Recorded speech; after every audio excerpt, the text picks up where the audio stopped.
Hey, my DE super chemists out there in King William County. This is Tracy Folks, ready to talk to you about Chapter 16, Acid-Base Chemistry.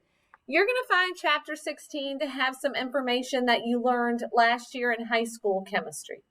All right, and so it starts off with your basic acid-base definitions. You know, acids begin with H, bases end in OH.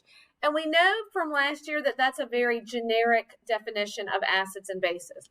Because last year, we looked at more of acids and bases as being proton donors and proton acceptors. So if you lost a hydrogen, we classified you as an acid. And if you gained a hydrogen, we classified you as a base. And so just to do an example of that, remember from last year, we would find the buddies on both sides of the arrow. So this and this are buddies because they look alike. They look exactly the same except one has an extra hydrogen, which makes this and this buddies because they look alike. And then we had to kind of figure out what was going on from one side of the equation to the other. So from this circle to that circle, you lost a hydrogen. If you lose a hydrogen,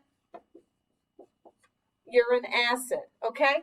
If this is an acid, its buddy over here is the opposite. So what's the opposite of an acid? A base.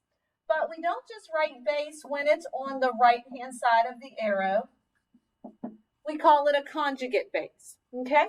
So what happened from this box to that box? Well, from this box to that box, I picked up a hydrogen. I gained a hydrogen. If you gain hydrogen, then you are a base. If this is a base, its buddy over here is the opposite, so that makes it an acid. But because it's on the right-hand side of the arrow, it's a conjugate acid. We did do that a lot last year. I think you're going to find that to be pretty easy and just kind of refreshing your memory from what we did. Now, some new stuff, okay? Acid strength. You should know when you're looking at binary acids. And when I say binary acids, bi means two. So I'm talking about hydrogen and one other element, okay?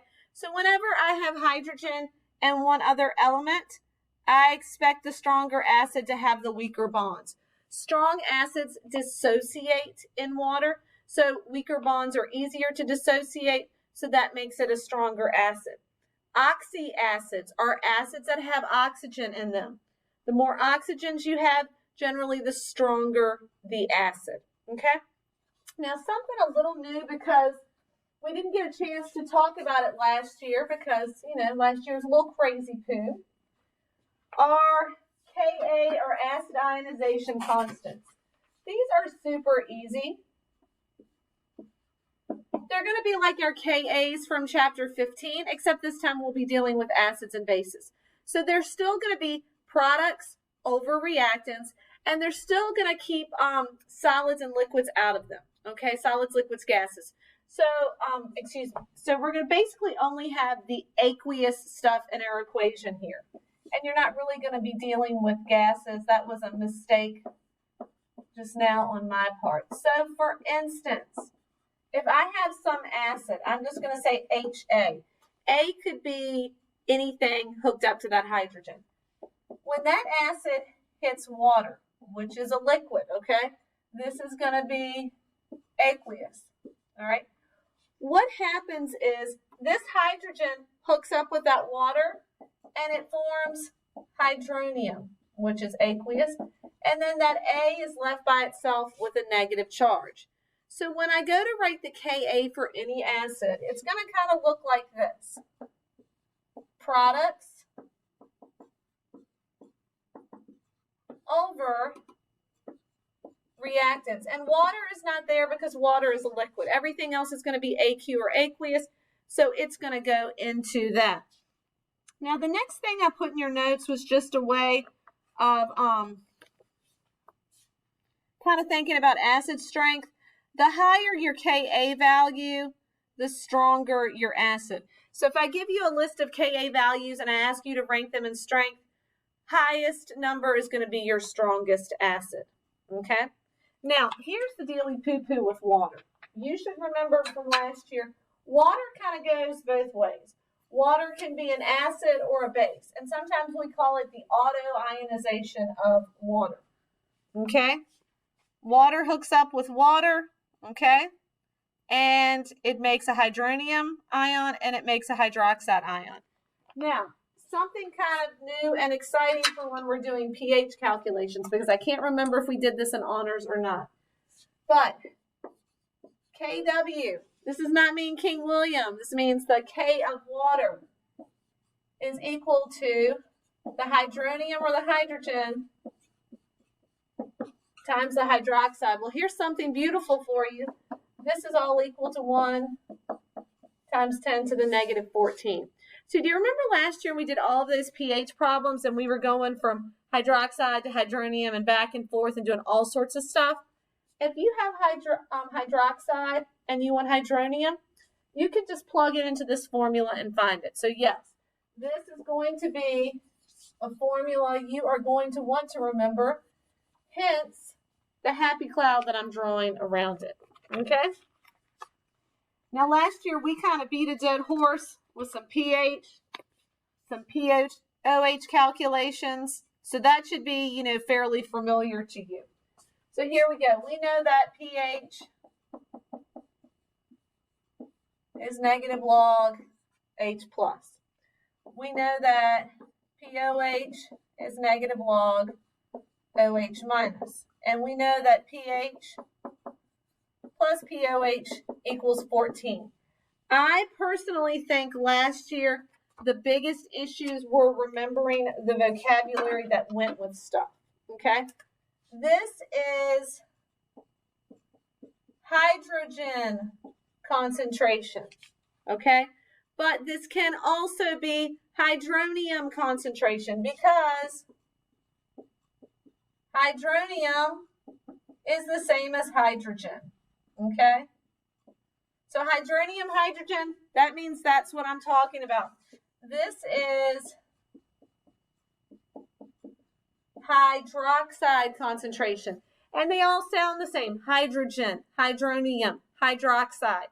It's almost like having your vocabulary words like you have in your English classes.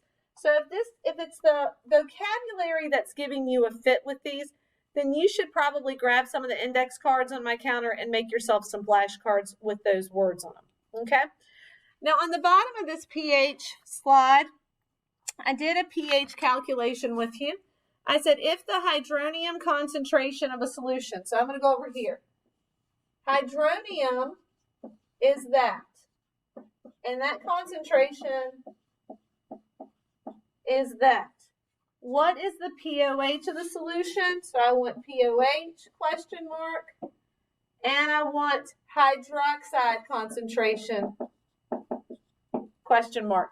I think it's easier when you get these big word problems to write out what you're given and what you want, because that way you're not rereading that problem several times, okay? Well, looking at this, the only formula I have over here that has this in it is the pH formula. So that's where I have to start. Okay, so pH is going to be negative log 0.0015. And so I punch that in my calculator.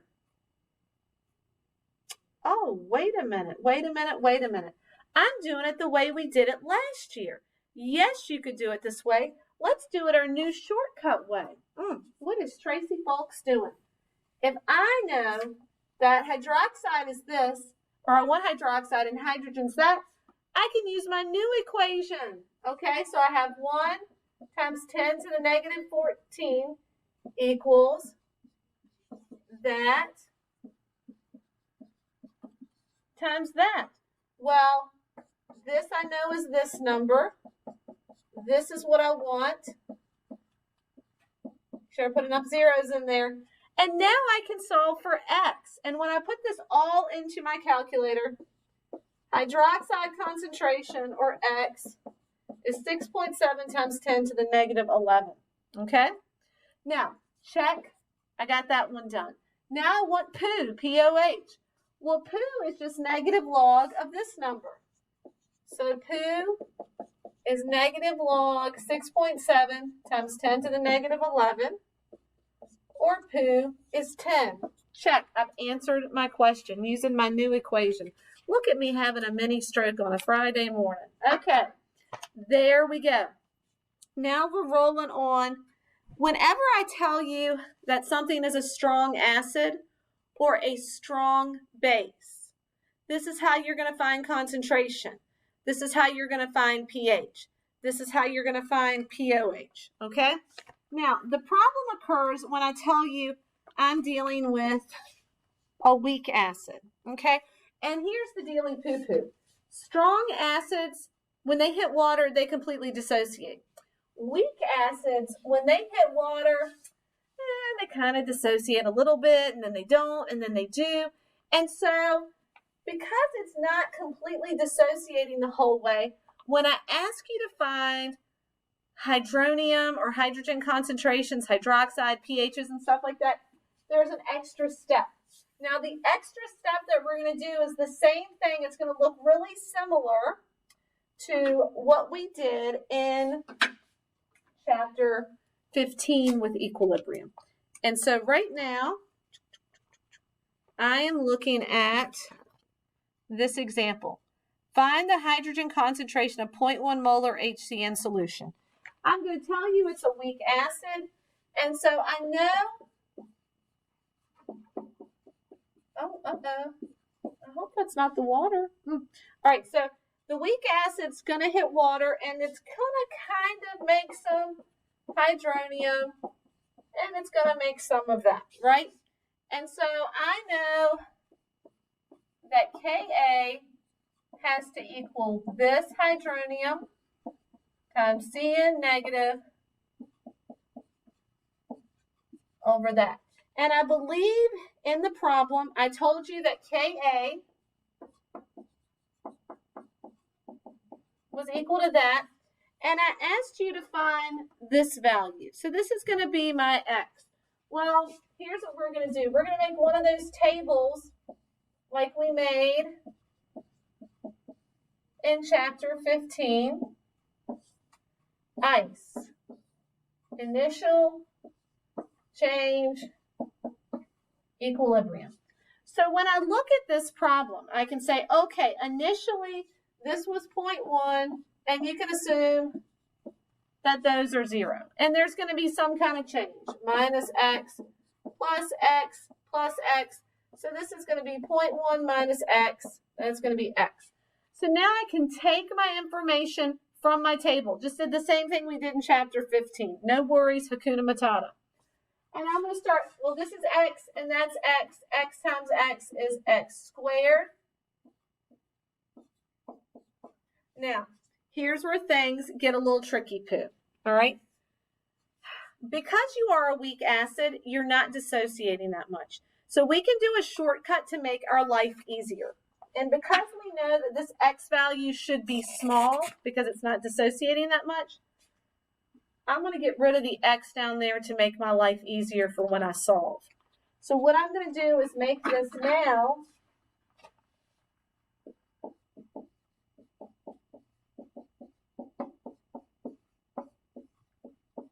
a whole lot easier for me to solve. So what I did is I multiplied that by that, all right? When I put that in my calculator and multiply that,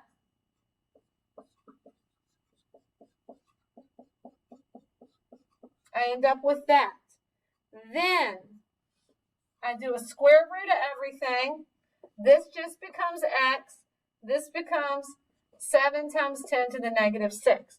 So that means that the hydronium concentration is 7 times 10 to the negative 6. Because that's what x is. 7 times 10 to the negative 6, and that's my answer. Meet me back here for part 2 of chapter 16 notes. See you in class, guys. Bye.